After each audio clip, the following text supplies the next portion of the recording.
Friends நம்ம என்ன பார்க்க போகிறோம் அப்படின்னா அனாயன்ஸில் படிக்கிற நவம்பர் டிசம்பர் 2024 ஸ்டூடெண்ட்ஸ் உங்களுக்கான செமஸ்டர் எக்ஸாம் ஸ்டார்ட் ஆகி இப்போ எக்ஸாம்ஸ் நடந்துட்டு இருக்கு. ஸோ நாளைக்கு பார்த்தீங்க அப்படின்னா ஒரு சில டிபார்ட்மெண்ட்டுக்கு M3 பேப்பர் இருக்கும், ஒரு சில டிபார்ட்மெண்ட் ஸ்டூடெண்ட்ஸ்க்கு தியரி பேப்பர் இருக்கும்.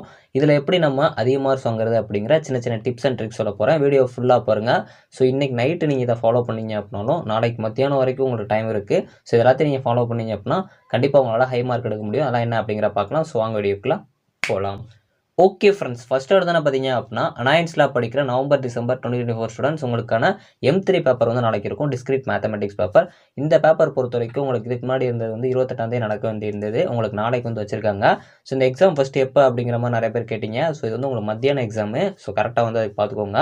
ரொம்ப ரொம்ப முக்கியம். இப்போ வரைக்கும் நீங்கள் நல்லா தான் பார்த்துருப்பீங்க. நாளைக்கு காலையிலே உங்களுக்கு டைம் இருக்குது. ஸோ நீங்கள் பார்க்கறத கரெக்டாக ரிவைஸ் பண்ணிடுங்க. ஃபார்முலா எல்லாமே ரொம்ப முக்கியம். கரெக்டாக வந்து பார்த்து வச்சுக்கோங்க. ஸோ உங்களுக்கு இப்போ பார்க்குற வரைக்கும் ஈஸியாக இருக்க மாதிரி இருக்கும். ஆனால் உங்களுக்கு போக போக பார்த்தீங்க அப்படின்னா எக்ஸாம் நெருங்க எல்லாமே மறந்து போகிற மாதிரி இருக்கும். அதுக்கு என்ன காரணம் அப்படின்னா நீங்கள் ஒர்க் அவுட் பண்ணியிருந்தீங்க அப்படின்னாலும் இதே மாதிரி தான் இருக்கும்.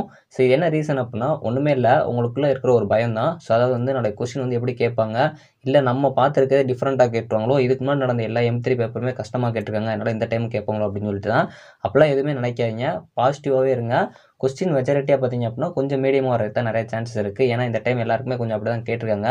ஸோ அதனால் நீங்கள் கான்ஃபிடண்ட்டாக இருங்க. நீங்கள் பார்த்துருக்க மெத்தடை கிளியராக பார்க்க பாருங்கள். ஸோ ரெண்டாவது, இதுக்கு முன்னாடி நடந்த M3 பேப்பர்ஸோட அந்த மாடல் கொஸ்டின்ஸ் எல்லாமே பார்த்து வச்சுக்கோங்க. இதுக்கு முன்னாடி ப்ரீவியஸ் செமஸ்டரில் நடந்த எல்லா கொஸ்டினுமே ஃபஸ்ட்டு அது எல்லாத்தையும் கான்ஃபிடண்ட்டாக வச்சு அந்த டாபிக்ஸ் எல்லாமே கவர் பண்ணியிருக்குமா அப்படிங்கிறத நாளைக்கு காலையில் அதுக்கு முன்னாடியே வந்து செக் பண்ணிக்கோங்க. என்னென்னலாம் நம்ம கவர் பண்ணியிருக்கோம், எல்லாமே நம்ம கவர் பண்ணிட்டோமா அப்படிங்கிறத ஃபஸ்ட்டு கிளாரிஃபை பண்ணிக்கோங்க.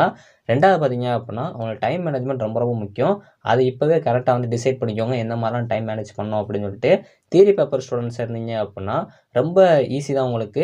பேஜஸ் வந்து கரெக்டாக நிறையா ஃபில் பண்ண பாருங்கள். ஆனால் கேட்டிருக்க கொஸ்டினை வந்து கரெக்டாக ஃபில் பண்ணுங்கள். சப்கெட்டிங்ஸ்லாம் போட்டு எழுத பாருங்கள். ஒரு கொஸ்டின் கேட்டிருக்காங்க அப்படின்னா அதோட டெஃபனிஷன் கொடுத்துட்டு அதில் அடிஷ்னலாக நிறைய பாயிண்ட்ஸ் வந்து நீங்களாக வந்து அதுக்கு ரிலேட்டடாக இருக்கிற மாதிரி நிறையா அடிஷ்னலாக நீங்கள் ரெஃபர் பண்ணதை வச்சு கொடுக்க பாருங்கள். ஃபஸ்ட்டு மெயின் கண்டென்ட்டை கொடுத்துட்டு உள்ளே இந்த மாதிரி நிறையா வந்து எக்ஸ்ட்ராவாக வந்து அடிஷ்னல் பாயிண்ட்ஸ் கொடுக்க பாருங்கள். அட்வான்டேஜஸ், டிஸ்அட்வான்டேஜஸ், அப்ளிகேஷன்ஸ், எக்ஸாம்பிள்ஸ் இந்த மாதிரி நிறையா கொடுக்க பாருங்கள். டயராம்ஸ் இருந்துச்சு அப்படின்னா டயராம்ஸ் கொடுக்க பாருங்கள். M3 பேப்பர் ஸ்டூடெண்ட்ஸ்க்கு ரொம்ப முக்கியமான ஒன்று, ஸ்டெப் மார்க்ஸ் ரொம்ப முக்கியம். மேத்தமெட்டிக்கல் பேப்பர்னாலே கண்டிப்பாக ஸ்டெப் வைஸாக நீங்கள் கொண்டு போய் தான் ஆகணும். ஃபார்முலாஸ் ரொம்ப ரொம்ப முக்கியம். ஸோ எந்த இதில் நீங்கள் ஃபார்முலா இருந்தாலும் சரி, அது ஒரு பாக்ஸ் மாதிரி போட்டு காமிச்சிருங்க. இல்லைனா பிளாக் கலர் மாதிரி போட்டு அதை கொஞ்சம் கரெக்டாக வந்து பார்த்தோன்னே அட்ராக்ட் பண்ணுற மாதிரி எழுதிருங்க. ஃபார்முலாஸ் ரொம்ப முக்கியம். ஸ்டெப் வைஸாக கொண்டு போயிட்டீங்க. இருந்தாலும் உங்களுக்கு இந்த மாதிரி நீங்கள் ப்ரெசன்டேஷனுக்கு ப்ரிப்பேர் ஆகி போயிருந்தாலும் உங்களுக்கு கொஸ்டின் சம்டைம்ஸ் கஷ்டமாக கேட்கவும் சான்ஸ் இருக்குது, இல்லை மீடியமாக வரலாம்.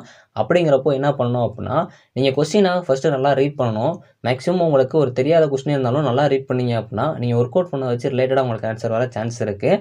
கண்டிப்பாக நீங்கள் ஆன்சர் வந்து தப்பாக கொண்டு போனாலும் உங்களுக்கு ஸ்டெப் வைஸாக கொண்டு போகிறதுக்கு மார்க்ஸ் இருக்குது. அதனால் நீங்கள் ஸ்டெப் வைஸாக அப்படியே கொண்டு போயிட்டே தான் இருக்க பார்க்கணும்.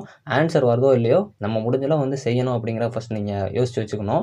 ரெண்டாவது பார்த்தீங்க அப்படின்னா உங்களுக்கு அந்த கொஸ்டினில் மெஜாரிட்டியாக எப்படினாலும் ஒரு 3 இல்லை 4 கொஸ்டின் தெரிஞ்சதாக தான் வரும். அதாவது உங்களுக்கு ஃபுல்லாக தெரில அப்படின்னாலும் கிட்டத்தட்ட ரிலேட்டடாக இருக்க மாதிரினாலும் உங்களுக்கு வந்துடும். அந்த மாதிரி இருக்க கொஸ்டின்ஸாக ஃபஸ்ட்டு நீங்கள் செலக்ட் பண்ணி எழுத பார்க்கணும்.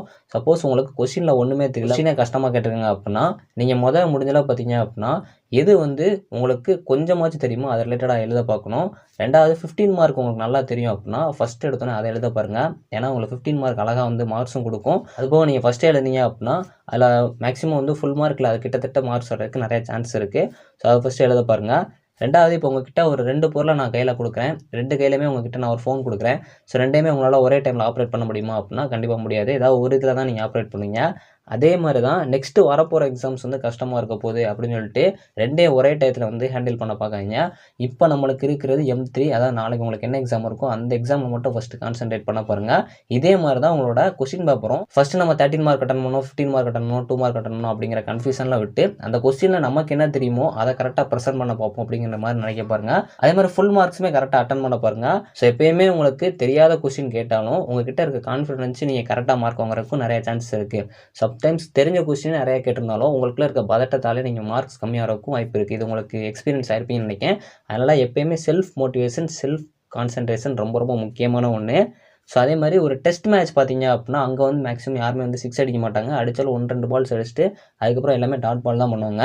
அதே மாதிரி M3 பேப்பர் பொறுத்த வரைக்கும் அது எப்படி கொண்டு போகணுமோ அந்த வேலை கொண்டு போக பாருங்கள். தியரி பேப்பர் மாதிரி வந்து உடனே நம்மளுக்கு தெரிஞ்ச கொஸ்டினா உடனே அட்டன் பண்ணணும்னு நினைக்காதீங்க. ஒரு 4-5 ரீட் பண்ணிட்டு பொறுமையாக வந்து எப்படி ஒரு பேட்ஸ்மேன் வெயிட் பண்ணி பாலை ஃபேஸ் பண்ணாங்களோ அது மாதிரி வந்து ஒரு கொஸ்டினை கரெக்டாக படித்து அதுக்கு என்ன ஆன்சர் கொடுக்க முடியுமோ அதை ஃபேஸ் பண்ண பாருங்கள். நாளை மத்தியானம் வரைக்கும் உங்களுக்கு டைம் இருக்குது. ஸோ நாளைக்கு காலையில் கூட நீங்கள் இப்போ வரைக்கும் பார்த்துக்க ரீகால் பண்ணிக்கலாம். ஸோ இப்போ வரைக்கும் உட்காந்து 5 யூனிட்ஸில் மெஜாரிட்டியாக எல்லாமே கவர் பண்ணுற மாதிரி பாருங்கள். ஒரு 4 யூனிட்ஸாக முடிஞ்சளவு கவர் பண்ணுற மாதிரி பார்த்துக்கோங்க. உங்களுக்கு டைம் நிறையா இருந்திருக்கு, அதனால் 4 யூனிட்ஸ் கவர் பண்ணிடுங்க. 5வது யூனிட்ஸில் ஏதாச்சும் ஒரு ஆஃப் மட்டும் பார்த்துக்கோங்க. அதாவது 5வது யூனிட்ஸ்னால் 5வது யூனிட்டில் நீங்கள் 4 யூனிட்ஸ் பர்டிகுலராக ஒரு சில யூனிட்ஸ் வந்து சஃபில் பண்ணி படிச்சிருப்பீங்க. அந்த மாதிரி பார்த்து வச்சுக்கோங்க. கண்டிப்பாக முடிஞ்சளவு ஒரு 4 யூனிட்னாலும் தரவு பண்ணிடுங்க. அந்த பிரின்சிபல்ஸ் இந்த மாதிரி வரதெல்லாம் கொஞ்சம் பார்த்துருங்க. ஓகே ஃப்ரெண்ட்ஸ், நாளைக்கு எல்லோரும் எக்ஸாம்ஸ் நல்லா பண்ண பாருங்கள். All the best. எல்லோரும் எக்ஸாம் பண்ணிட்டு வந்து எப்படி கொஸ்டின் வந்துச்சு அப்படிங்கிற மறக்காமல் கமெண்ட் பண்ணுங்கள். தேங்க்ஸ் ஃபார் வாட்சிங்.